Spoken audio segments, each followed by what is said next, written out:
Welcome back to The Architect. My name is Edward Mugo and welcome to The Architect.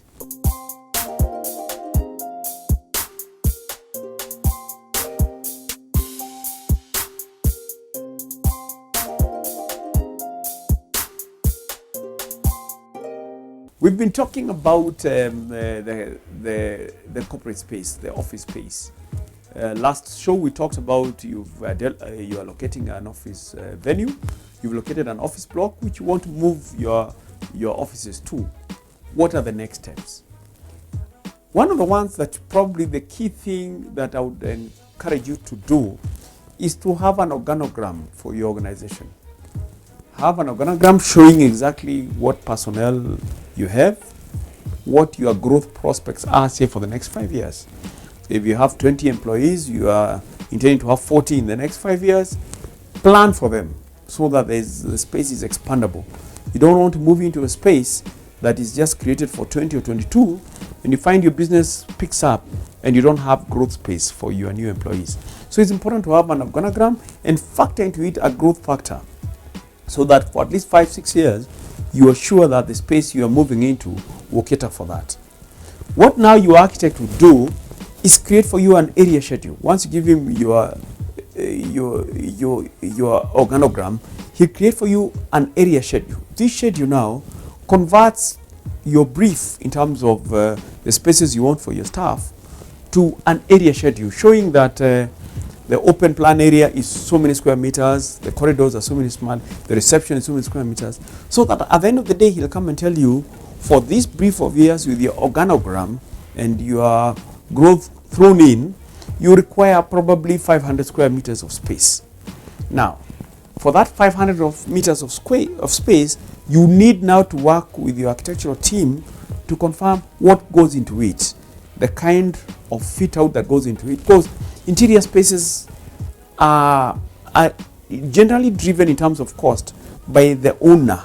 What do you want? Do you want very high end, the finishes in terms of materials?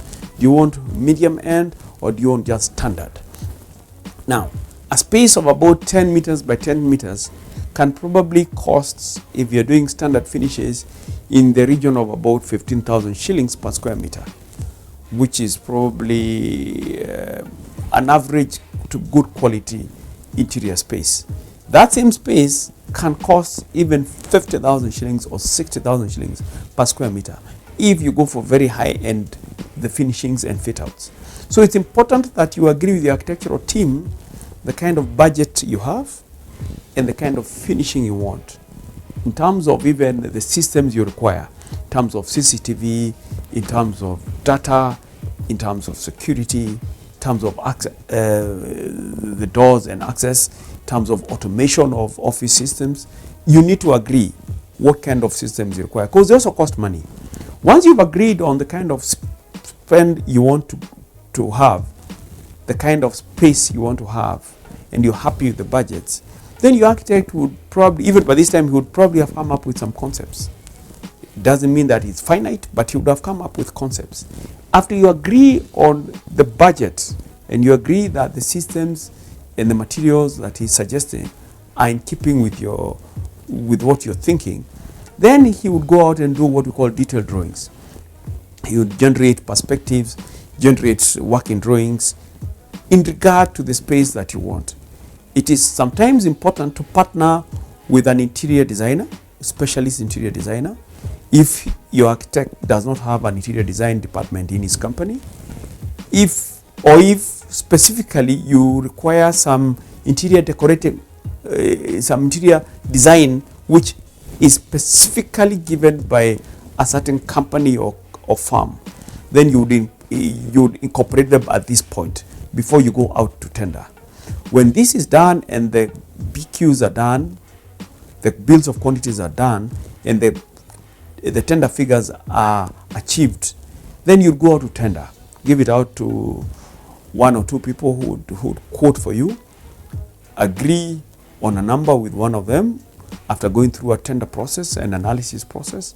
Agree on the kind of systems and especially subcontractors that will be required.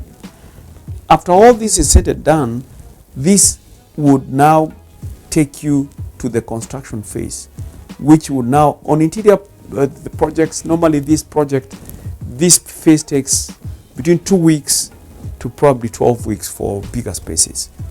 But for an average spend of about 500 square meters of space, of 300 square meters of space, it would probably take in the region of 8 weeks. This is a period which now the contractor needs, or the contractors need, to convert those drawings into your space.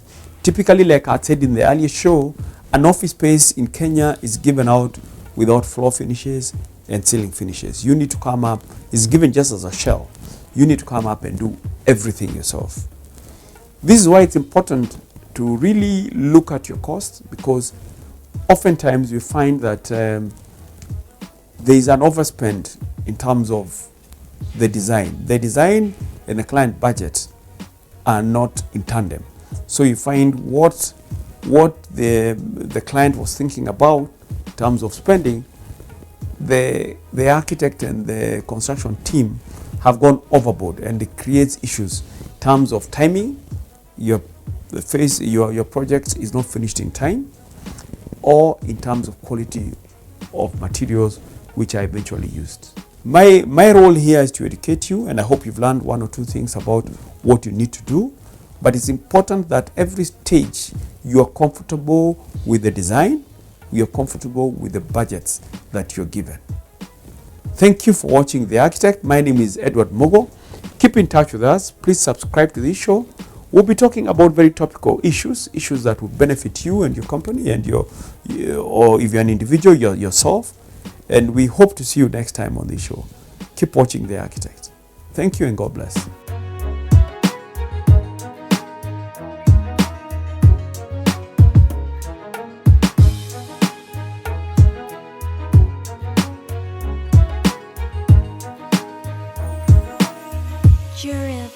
Production.